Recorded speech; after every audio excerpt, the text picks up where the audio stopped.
How is it to have power? How is it to have a name? Tinitingala po natin ang may kapangyarihan at ang pangalan. Pero ang magandang tanong, paano ginagamit ang pangalan at ang kapangyarihan? This will be the concerns of our reflection this afternoon. Having power and having a name.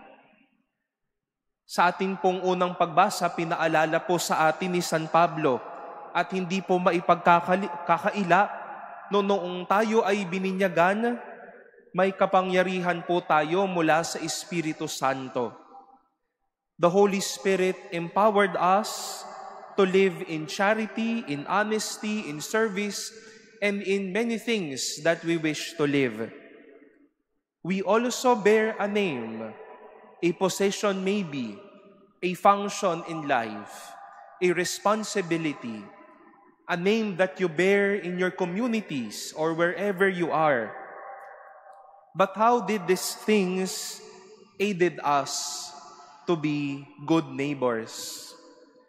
Nakatulong ba ang pangalan at ang kapangyarihan sa iba o mas nakapinsala lang ang pagkakaroon ng kapangyarihan at ng pangalan sa ating buhay na ito? My dear brothers and sisters, we've heard once again Jesus scolding these famous names, the Pharisees and the scholars of the law. Beautiful names, powerful people, but less of their hearts. More of inflicting suffering to their people and to their group.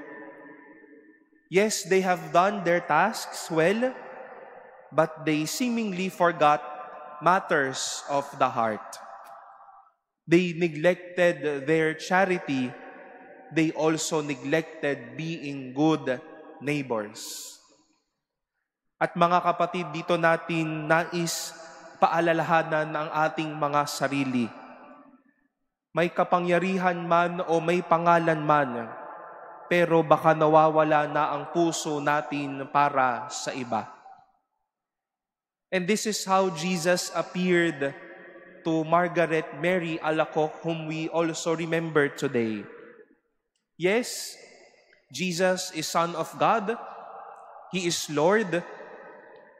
But He gave and opened His heart to Margaret and to all of us.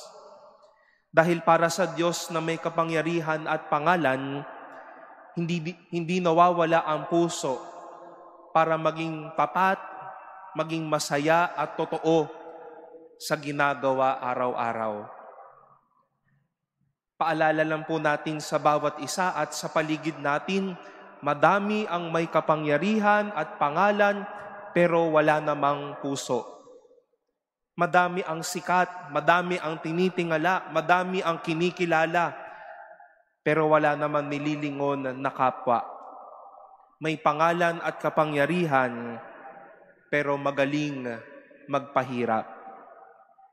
Let us be careful and mindful of who we are. Let us also be careful and be mindful to whom we look at, and maybe next year to whom we will need to vote. Maliit man o malaki, may pangalan at kapangyarihan tayo.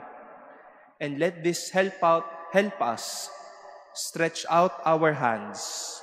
Let this keep us grounded, and let this teach us to live with the heart.